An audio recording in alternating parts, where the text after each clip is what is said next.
Hi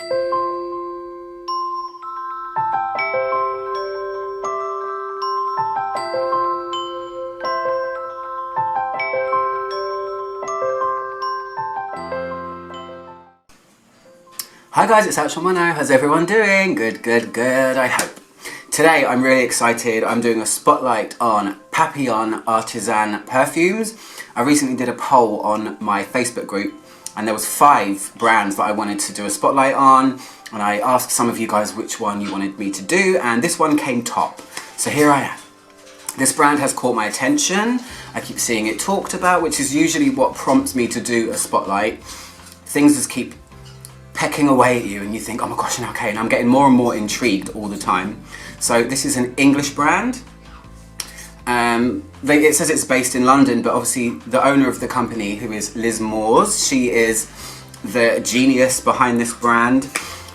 She actually lives out in New Forest, but it's a London-based brand, so you know, obviously I'm gonna have to give them a bit of love because they're home turf, they're homegrown. So firstly, thank you Peter Kokoran, my fairy godfather, who sent me the entire line in sample form. I have them all here, I'm really excited. I've tried 2 of them. One of them in particular keeps popping up, and it's Bengal Rouge, the newest one, but I'll get to that in a sec. So for now, there are 6 fragrances in the line. They come in 50ml bottles. You can get samples from their site. I'm not affiliated with them at all, but I've just been really intrigued by them. Ex-colleagues of mine kept mentioning certain ones by them, so here I am. So Liz takes her inspiration mainly from the outside space and nature where she lives. Also Egyptian gods, what's the other word I'm looking for? Mythology, mythical creatures, literature, multiple things. And she uses a very high content of high quality absolutes and stuff. They're all eau de parfums, and from what I've heard, they're a bit throwback, a bit vintage and cool, so I'm really excited about that. There's something just so exciting about a sample set, isn't there?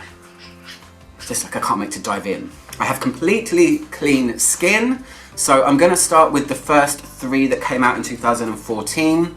She launched 3 at launch, and the first one is called Anubis Egyptian God. Jackal head, dog head guy. He's the keeper of the underworld, the protector of mummies, the embalmist type god, and this was the first perfume Liz ever made, and it took her 2 years to make this and perfect it. That's how you know a perfumer loves their craft, when they don't just churn things out consistently. It's kind of like a favourite singer of yours releasing 3 albums in a year. It's just not going to work. So I love it when a brand has the note list in the sample card. So this one is Egyptian Jasmine. Of course, you have to have an Egyptian note in there. Pink Lotus, Suede, Immortelle, Frankincense and Saffron. And from what I read, a lot of the notes in here are synonymous with embalming, materials that were used in embalming in ancient Egypt. So I'm just going to spray them directly onto my skin. So I remember going to Egypt and learning about Anubis. The tour guide I had was amazing, but I just can't remember a lot of the stuff she said because it was a long time ago. So, okay, I've only tried 2 of these, and the other one, like I said, I can't remember. I don't think it was this one, but, okay.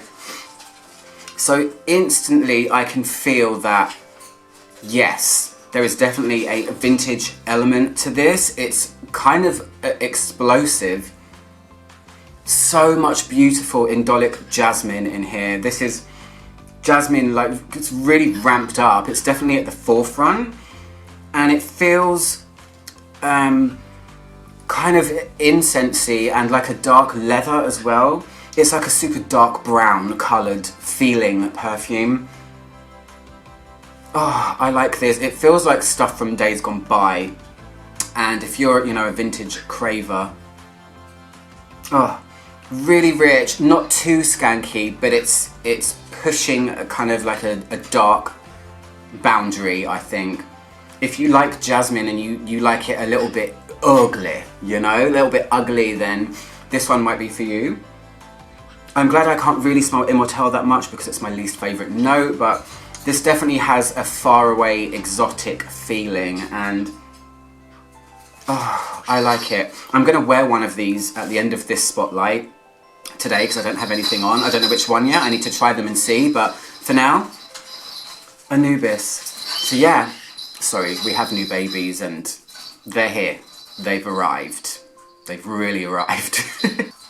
So Anubis, lovely, slightly resinous, super jasmine, leathery a little bit, kind of spicy, a bit incensey, exotic. This is my kind of scent. It's kind of verging on kind of oriental, but it's got a bit of scratchy roughness around the edges, and I'm already a fan of that one. I have a feeling I'm going to really like this brand. So the next one is called Angelique, and this one Liz took inspiration from her garden in spring and sitting around her iris flowers, their iris pallida, I think they are. So she wanted to create a spring garden light fragrance that just makes you feel like you're in nature. So this one says Osmanthus, white champaca. Oh my gosh, champaca is so great in perfume. I really hope it's prominent here. Orris, of course, mimosa, frankincense, and cedarwood. So this one's going to go on my right hand. Okay. Anubis was a great start. I really have high hopes for how this one smells too. Oh, this is nice. It's delicate, stemmy a little bit, green.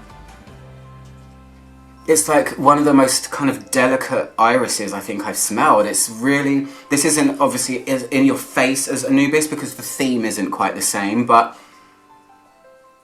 I like this. It's an earthy, flowery, springtime thing that again has just got that little bit of, ugliness is the wrong word, but it's got an edge. It's not like it's a super, when you think of spring florals you think of frou-frou and, you know, just pretty and things like that, and this is taking like the earthy side of a spring floral. What's that I can smell here? Interesting.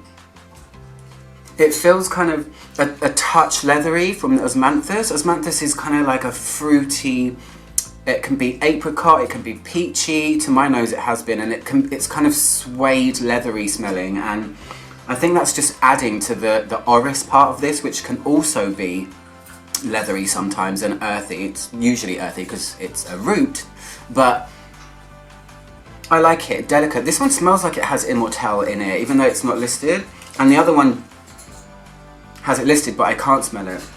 This is getting more animalic, Anubis, wow. So this is delicate, this is much softer, even though it's earthy and it has an edge.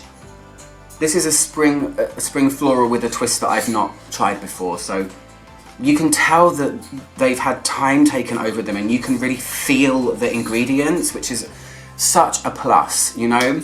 The most recent video I did like this was Bon number 9, where I sniffed quite a few in the park, and they're just a little bit soulless. I don't know, I don't mean to sound negative, but they're just a bit, there's just something a bit that's missing from them, and these ones, you can dig in, your nose can really dig in and feel them, so I'm already liking what I'm smelling from just 2 of them.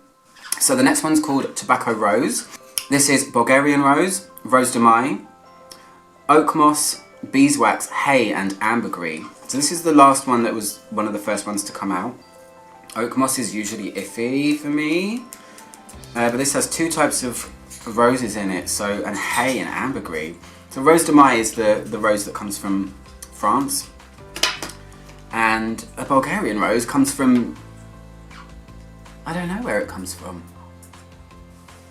And I read about this one where Liz was trying to portray the fact that roses don't always have to be so pretty and stuff, and she wanted to kind of give the earthy side of it. I think I've read quite a bit about them before I did this video, so some of the information might get misled, but to put this one into words, obviously it's rosy. It's kind of on the drier side of rosy though. It's not really at the moment powdery or jammy. This is really cool. I can really feel oak moss straight away. It's giving it that dry kind of scratchy forest floor smell. And the tobacco, oh gosh, this is really, it's like a wet tobacco smell. It's not, tobacco to me isn't overtaking everything, but it's a rose oak moss with a wet, fresh tobacco. If you've ever opened a tobacco pouch and you get that beautiful kind of almost semi-sweet, leafy type smell, that's nice. That's taking roses and pulling them down a little bit into the depths. I really like this. Really like it. It almost smells a little bit like tea, like tobacco leaf tea and mingled roses with an earthy oak moss. Really like this. Oh my gosh, Liz, what are you doing to me? Oh, okay, tobacco rose is going a bit more powdery now.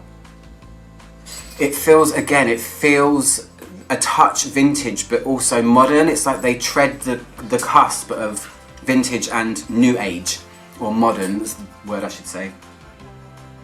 Anubis is so great if you like skanky jasmines, oh my gosh. So this is really good. This tobacco rose is super androgynous. It says on Papillon's website that there are no gender things, you know. I think, you know, fragrance lovers, we know this by now. But she really has created here something that almost feels androgynous and ambidextrous, I was going to say. But you know, bi-coastal, bilingual, all of those kind of things. For a rose, I like that. It's green, it's earthy, and oh, that's really nice. Powdery, that's playing with a lot of different facets. Tobacco rose, great one. So we're going to move on to Salome, which is, the inspiration of this one is actually kind of dual. There's obviously the biblical character, and Salome is in a lot of literature, but also Liz has a picture in her house of a 1920s erotic dancer, and she's kind of infused the two together. What would this person smell like? And just taking inspiration from the literature side of Salome as well. So this one is jasmine again, Turkish rose, Africa stone, which is hyraceum. So this is, I'm guessing, going to be animalic. Maybe this is the one I tried, it's ringing a bell. Carnation and musks. So I'm predicting animalic, spicy, vintage jasmine and rose. This is the second most talked about one that I hear about. Bengal Rouge is the most talked about. This one I hear about all the time. This is the one I tried and I really love this. It kind of smells like incense sticks. Oh, this is really cool. This is another one that's pushing that ugly boundary where it's darkening up the rose, and this is leathery, and this smells really exotic. And this, I burn incense a lot in my house and it takes me there. This feels Indian. I know that's just where I go in my head because I love India. Oh my gosh, love this. This is really, really good. The hyraceum, or the animalic part of this, is so perfect. It doesn't overtake, it doesn't take it too skanky. There's just this balance with them that I'm feeling where it's... Liz is obviously an amazing perfumer and she has her vision and she knows her craft, and they're cohesive without being all the same, if that makes sense. That's a contradiction, but there's a very obvious stamp and signature coming out of these perfumes, and I'm really, really liking it. Salome really smells like incense sticks. It smells like some of the Indian shops I go into. Wow, how did she even do that? Oh, this is really, really good. So it's mainly jasmine, and again, it's a bit in your face. I'm not going to be pretty jasmine. I'm going to show you my dirty side.